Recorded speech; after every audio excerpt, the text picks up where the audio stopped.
circle he was drawing, and it was coming right back to me. There is a brokenness in me that has cast its shadow on our son. After my father's death by suicide, I became hyper-vigilant about how other people were feeling.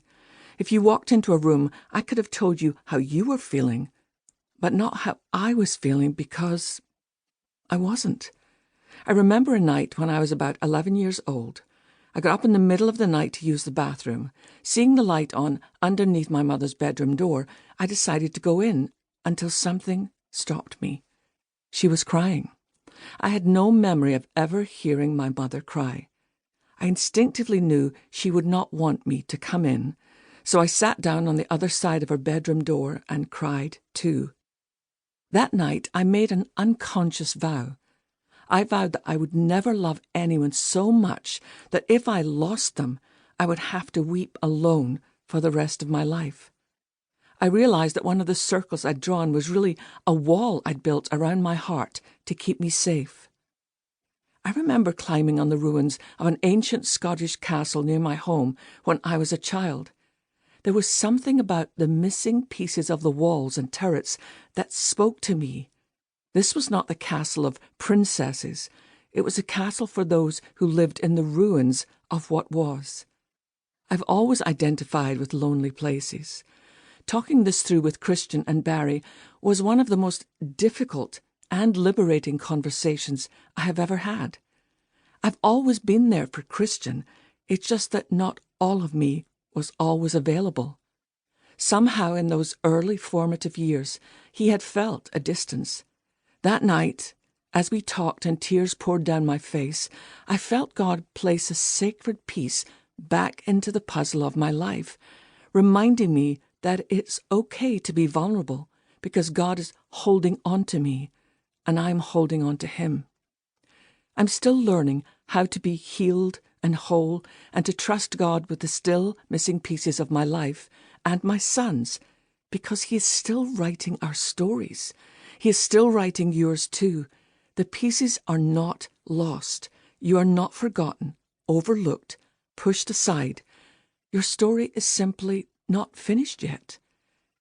We all wish we were able to be the perfect parents, partners, friends, to never bruise another soul, but we are flawed, and that's why each one of us needs the Father. Every morning, I take my Bible and a cup of coffee out onto the balcony of our townhouse. I read 3 Psalms and a chapter from Proverbs. The morning after the conversation with our son, I sat outside in silence. As I sat there, a memory came to my mind. It was so vivid as if I was watching a movie, but I was in the movie, and so was our son. It was late at night, and we were flying home through the Chicago airport. Christian was about 4 years old, marching ahead of me wearing his Thomas the Tank Engine backpack. Suddenly, he stopped. I was just a few steps behind, and when I reached him, he didn't say a word. He just lifted up his arms. He didn't need to say a word because I heard him. "Mommy, I'm tired." I bent down and picked him up and held him close. I remembered that night so clearly, even as the picture faded away and it was just me in the morning sun on the balcony. I sat for a few moments in the quiet, and then I stood up, put my Bible down on my chair, and lifted up my arms. I've raised my arms in worship before, but this was different. I was a child needing her father. I didn't say a word. I didn't have to. I felt held. I have no idea what's going on in your life as you hear these words. What I do know is that we will all face challenges, heartaches, things we didn't see coming. There will be moments when we wish we could rewrite chapters of our stories. But as I began to dig deep into God's Word in past weeks and months, I saw in a way I've never understood before that God has been writing our stories from the very beginning. Life is not out of control, even when it feels as if it is. I promise you that. You are being held, and God is tenderly holding your missing pieces. I now read stories I've known since I was a child in Sunday school with fresh eyes. Men and women who were at the end of themselves, no hope, no strength.